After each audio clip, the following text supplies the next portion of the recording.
Hi, good morning. Ang atong gipakita karon no. Klase ni siya sa apan-apan. Maghatag lang tayo gamayng trivia ning mananapa.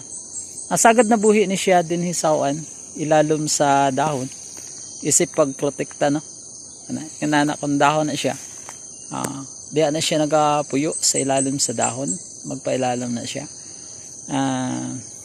Mao ni siya ang maghatag og kuan kanang nindot nga mahuni matagabi diri sa amo ang lugar. Kunya nailhan ni siya nga kuan sa English giant leaf background. Ang iyang scientific name kaning Pseudophilus titan. Kuan siya. Tagsa na lang ang mahimong makakita ani niya personal.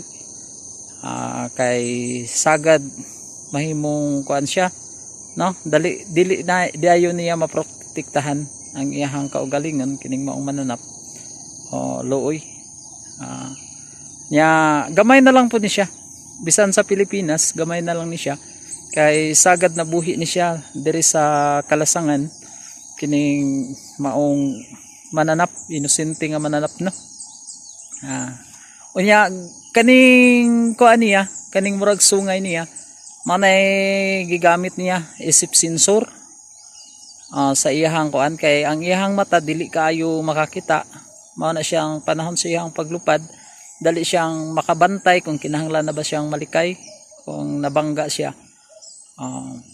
Ngana siya ang iyahang gigamit kanilang iyahang paglukso gamit ang iyahang tiil nya hinay ni siya nagalupad.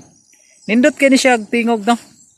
Magabi din sa amo ang lugar, nindot kay ni siya og huni. Maong ma-experience nimo ang nindot nga kagabion kung naa ni siyang klase sa mananap.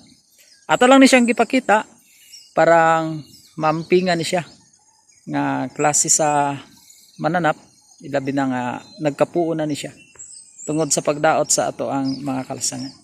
Ato lang ipakita pud ang ato ang view dire no sa ato ang lugar. Mao lugar namo din sa New Bataan, daghan pag mga insekto, mga klase-klase sa langgam. Kinahanglang ampingan. Dili nato padayonon ang pagdaot ilabi na sa ato ang mga kalasangan, sa ato ang kabukiran, parang dili mahurot ni siya. Kay moabot ang panahon nga posible sa litrato na lang makita ning mga mananapa.